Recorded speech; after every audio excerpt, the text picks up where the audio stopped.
Well, the cost to Cumbria County Council, like many councils up and down the country, has been significant. Our latest forecasts up to the end of March show that we're expecting it will have cost us this year about £71 million. But we've had approximately £64 million back from the government in various ways. So we've got a shortfall, £6 or £7 million, which we have to meet from our own resources. So it's been a huge exercise, and of course it will continue into the next financial year from April onwards. So of that 71 million then, how much of that has been spent in relief funding and grants? Well, the 71 million is the county council's expenditure. If I break that down, we've spent about 64 million pounds, and we've had lost income of about 7 million pounds. The way it works in an area like Cumbria, where we have 6 district councils and the county council, is that the district councils have handled the grants to businesses. But I do know that they have spent somewhere around 300 million pounds in distributing grants to businesses in the county. So far in excess of what the county council has actually spent. And that shortfall of around 6 or 7 million, what effect might that have on the council taxpayer in Cumbria? Well, we have had some areas of expenditure where we've actually saved money because we haven't been, doing things that we would normally do. As you might imagine, our travel expenses, for example, are greatly reduced because councillors and many of our staff have been working from home. And we've had savings on the National Concessionary Travel Scheme, which is known as the Bus Pass, because fewer people have been travelling on buses, obviously. And so we have made some savings, which will contribute towards meeting the shortfall in what we've received from the government. Moving on to one of Cumbria's biggest sectors, the tourism industry. If there's limited or no foreign visitors to Cumbria this summer, what will the impact be on the local tourism industry? Well, there are pluses and minuses to this. I'm sure you're right that there won't be the level of foreign visitors because of travel restrictions. But on the other hand, if movement restrictions are lifted, as is planned in the government's roadmap, then I think we could see a significant increase in the staycation, as they call it, market. People from the UK choosing to take their holidays in the UK. And we've already seen significant numbers of people coming into the Lake District as the weather improves, particularly weekends. We are a little bit concerned about at Easter that there'll be a lot of people coming into the county, but businesses won't necessarily be open yet to cater for them. Car parks won't be open, campsites won't be open. So that'll have to be managed as best we can. We have been warned of a staffing crisis for the tourism sector in Cumbria because a lot of the workers do come in from the EU and elsewhere around the world. Is there anything the council can do to aid that or to get people into employment in that sector? Well, of course, it's been a perfect storm, hasn't it, really? The combination of COVID and the impact, as you rightly describe it, of leaving the EU, because quite a lot of staff, particularly in the tourism sector, were indeed EU nationals, and many of them have already returned home. But because the sector hasn't been operating properly, we don't fully understand what the impact of that is going to be. And of course, there could be opportunities for people who are losing their jobs elsewhere in the economy to transfer across where there are vacancies. But whether those things will match each other, I don't know. And sometimes travelling is an issue because the people looking for the jobs are not always in the same part of the county as where the jobs are. So there are challenges, but certainly organisations like the Local Enterprise Partnership and ourselves and the district councils will be looking to improve skills and to offer training to people who may wish to take up those opportunities. The last one from me then, before we move on to listeners' questions, and speaking quite generally, as a county, how long will we spend recovering both financially and physically from coronavirus? I think the impact of coronavirus will be with us for a long time to come. I mean, we're not through it yet anyway, and I don't wish to be alarmist, but nobody knows really what's going to happen during the summer, how soon the lockdown and restrictions can be released, and whether indeed there'll be a resurgence of COVID next winter. But the long-term impacts, I think, will be profound.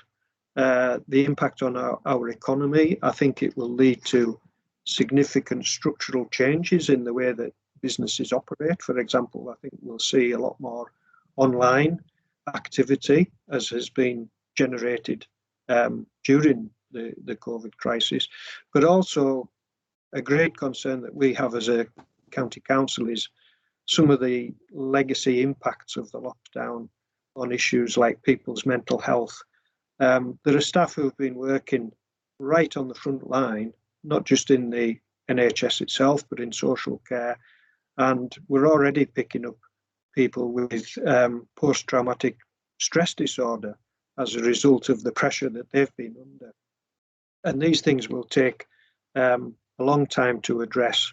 So I'm afraid the recovery period is going to be quite extended. If we can take a positive line, if we can, what do people have to look forward to in Cumbria? What key projects might lift spirits and take us forward out of coronavirus? Well, as you might imagine, as well as dealing with the coronavirus situation itself, the councils and others have been planning ahead for the recovery and looking at what projects we might be able to implement to stimulate economic recovery. One very exciting one, I'm not sure when this is going out, Jamie, but the plans are that this Thursday, I hope to be able to be one of 5 local authority leaders signing off the Borderlands Growth Deal, as it's called, which is a £350 million investment by the UK and Scottish governments over the next 10 years into the local authority areas either side of the Scottish border, which includes the whole of Cumbria. So that's a very exciting project. There's some major improvements at Carlisle Railway Station and the adjoining citadels, which we hope will become a new home for the University of Cumbria. There are cycling and walking schemes all around the county. There's support for rural broadband, a top up to the government subsidy for that, and very exciting schemes looking at Hadrian's Wall, but not just where it traditionally ends for those walking the route at Bowness and on Solway, but following down round the original line of the wall, right round the Cumbrian coast, all the way down to Ravenglass, and looking at investment and encouraging tourism in those areas. So there's a lot to look forward to there. The Carlisle Southern Link, as it's called, which is a new southern bypass around Carlisle, joining the A595, where the Carlisle Northern Development Route joins it, and going right down to Junction 42 on the M6. We hope to be awarding the contract for that fairly soon, and that will be a major transport improvement for the area, which will contribute towards helping the local economy recover. So there's a lot going on, and despite everything, a lot to be positive about. That's wonderful. And moving on then to our listeners' questions that have been generating over the last week or so.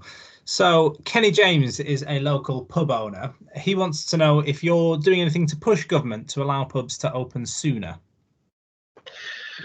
Well, we have regular discussions through various channels. We work very closely with the NHS and the police through the local resilience forum, and I get the opportunity to talk direct to national politicians. And there's no doubt that the hospitality sector generally has been amongst the hardest hit. And I know there's a lot of focus on the Lake District because obviously that's a very important part of the economy there. But obviously it's affected pubs and nightclubs all around the county. And certainly as soon as the conditions are suitable, we need to be finding a way that they can safely reopen, because whilst the furlough scheme has obviously helped to protect jobs, that isn't going to last forever. And we need to find a way, really, I think, to live with this virus, because I'm not sure it's going to be totally eliminated. I feel we may be in a situation like we are with flu, where it's a seasonal thing that maybe comes, during the winter. So it may mean changing the way that places operate, but I'm sure the industry is up for that, and we need to get those places open as soon as we possibly can. Jimmy Brennan's been in touch. He owns a boxing gym in Carlisle. He wants to know that now that schools are reopened to the under 16s, why shouldn't other services be to children as well, such as gyms? I think it's to do with the nature of what's carried out there. I mean, obviously boxing is a contact sport, and clearly you can't maintain social distancing when you're carrying out a contact sport. But I know that a lot of these businesses, many of them have been in touch with me directly, they've put in huge efforts in order to make their environments safe. And the roadmap does set out that the government has issued when those things might be able to reopen. But they are going to judge it on the conditions at the time, the extent of positive cases, because behind all of that, we must ensure that there isn't too much pressure put on the NHS, who have to deal with the consequences of people catching this terrible virus. I know a lot of these businesses, such as gyms, have put quite a lot of money in place, spent quite a lot of money on getting the social distancing measures in place. Is it fair for them to think that may now be wasted money if they're being made to close? Well, they have been closed. Obviously, as most businesses have been closed during the lockdown. I hope that investment that they've undoubtedly made in things like gyms, where it's easier to have social distancing than in carrying out contact sports, and hopefully when the conditions allow, they will be allowed to reopen. And as long as everybody follows the rules, and the extension of the testing regime so that people can be tested on a regular basis to see whether they test positive or not, all of that will help to create the conditions in which these businesses can safely reopen. Mrs. K's reached out on Twitter. She wants to know why council tax is going up so much, adding that £5 a month for a Band B property is a lot to some people. Indeed it is, and the council tax has different elements to it. The county council is the largest part of the council tax, and the district councils and the police and crime commissioner, and in areas where there are parishes, they all contribute to that. One of the disappointing things for me this year was that the county council planned to increase council tax by just less than 2%. And then after we'd actually consulted the public on that, the government required us to consider raising an additional 2% on top to pay for extra costs for adult social care. Now, I don't think that was fair. I think the government should have paid for that centrally rather than imposing it on council taxpayers. But that's what's happened. And so the increase that people are now experiencing is higher than I would have liked to have seen. But that's a matter of government policy. And I hope that they won't be repeating that in the future. Victoria Hudson wants to know that if, in light of tragic recent events, which involved the death of a baby, should children's services in Cumbria be taken off the council? No, I don't think it should. I mean, there was a very tragic recent case, which I think has been referred to, and which is the subject of a full investigation and inquiry, and indeed is the subject of a police investigation. But Children's Services has been improving over the last several years. It's a very, very challenging area. Children's social care in particular is extremely challenging. This case, which was very unusual situation, I can't comment on it too much, but I think the County Council is the best place for children's services to be delivered, and where we've seen it taken off local authorities elsewhere in the country and put into private children's trusts, I don't believe that has improved performance and certainly hasn't represented value for money. Of the council's budget, what percentage is spent on children's social services? I'm not sure of the exact percentage off the top of my head, but it's a significant amount. I mean, we're talking about tens of millions of pounds that we spend on these areas. Children's Services is part of our wider people department, which covers social care to adults as well. But it's an expensive service. If children have to be taken into care, which regrettably sometimes they do, it can be extremely expensive. Placing them, ensuring that their needs are met, and it's obviously the most sensitive service that we have to deliver, and presents us with many challenges. Given the cost of coronavirus, would this not be the perfect time to offload that service and spend the money elsewhere?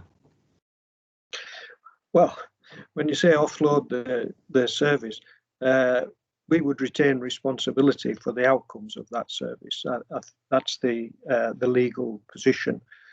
Whether somebody else actually provides the service, we would still have to pay for it, and we would still be responsible for the outcomes. And I don't think that that's a very good model. I would rather that it was in our control. We are paying for it. The council taxpayers of Cumbria are paying for it, and we need to be in control of what the outcomes are for that service. Would it likely be more expensive if it was taken over by a third party? Well, I don't know, but the way it's worked out in other parts of the country where they have done that, it's put out to tender, and the costs of individual placements, there is evidence that they've risen significantly. It isn't a road that we plan to go down, so I couldn't say exactly how much it would cost if that's what happened. It would require the government's approval for that to happen. But as I say, I'm not in favour of that, and it isn't something that we're planning to do. Rachel Owen is an environment student at Cumbria University. She wants to know about the coal mine in West Cumbria. Are you disappointed with the latest decision from the government to go to public inquiry? I find it hard to understand, really, because the last time the County Council approved this application in October 2020, which was the third time that we'd actually approved it, the Secretary of State told us we couldn't issue the approval until he'd considered whether to call it in, and it took him 3 months to deliberate on that before finally telling us in January that we could make the decision, and he wouldn't call it in. Had he not taken that length of time, the application would have been approved by now. But then, as we all know, subsequently he's changed his mind, and he's now decided that he will call it in after we decided to refer it back to the committee following a report of the Committee for Climate Change. And the reason he's given for calling it in is exactly the same reason as the reason we were referring it back to the committee. So there will now be a public inquiry, and all sides of the argument will be heard. But I'm quite clear in my own mind, the Secretary of State called it in because he thought that we were about to confirm the application had it gone back to our committee next month. And was that the case? Were you about to approve it? Well, I don't know, because it never went back to the committee. That would have been a matter for the committee. But when it considered any new information in April, it wouldn't have been reconsidering the entire application from the start. It would have been looking at any additional information. And I suspect the recommendation of our officers would have been the same as it was the previous 3 times it was considered, and that would have been to grant the permission. But I can't be sure of that, because we never got to that meeting, because the Secretary of State has now called it in. It's feared that the decision has been politicised. We've heard from both sides of the argument. We've heard that the Labour-led council was leaned on by the party nationally to change their decision on the mine. We've also heard that the county council was rested on by central Conservative government as they realised that they'd potentially made a mistake, and they wanted to then call it in. What's the truth of the matter? Well, there's a lot of nonsense being talked around this issue. I don't think there's a great understanding of the way the planning process works. These decisions are not political decisions. They are judicial decisions, really, and can only be taken on planning grounds. So they're certainly not politicised. Whatever views might have been expressed by the national parties, either Labour or Conservative, haven't had any impact on these decisions. I myself don't sit on our planning committee, and I've had many emails and letters urging me to instruct the members of the committee to vote one way or the other.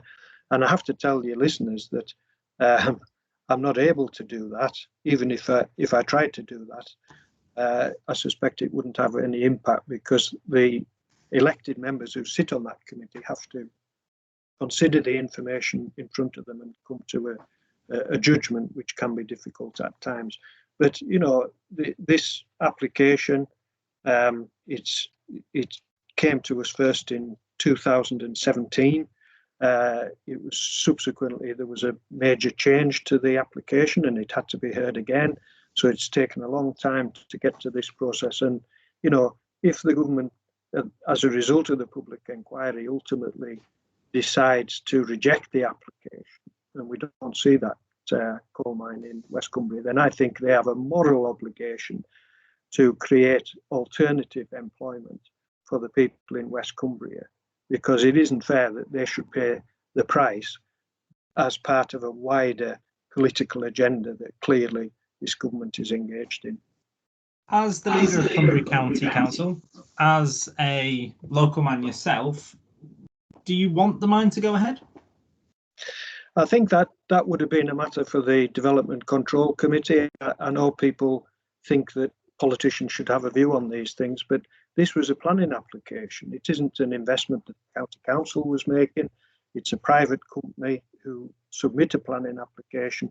And I think, your listeners would expect, if they submitted a planning application, albeit on a smaller scale, that it would be considered objectively on the basis of evidence and would be decided on the basis of planning law, and wouldn't be decided by politicians deciding, one view or another. So we'll see what happens. It's quite clear it would have been approved by now had the government not called it in, or taken so long to decide not to call it in last year. And we'll see what the public inquiry brings. And finally for me then, Sarah Kirkby has been suffering from long COVID. She'd like to know what the latest developments are with the clinic opening up in North Cumbria, and what the outlook is, and what money is being spent to help treat people with long COVID.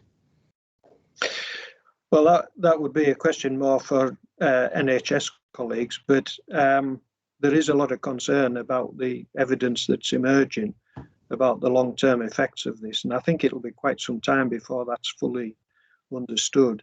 The NHS are well aware of that, and they are looking to invest in facilities to, firstly, I suppose, investigate and establish exactly what the implications of having COVID are, and how some people not everybody, but some people seem to have long-term adverse effects, and then obviously trying to deal with those and treat those effects. So, you know, I've every sympathy with people like your listener who are experiencing this, and I'm quite sure that the NHS will respond to that effectively as they always try to do.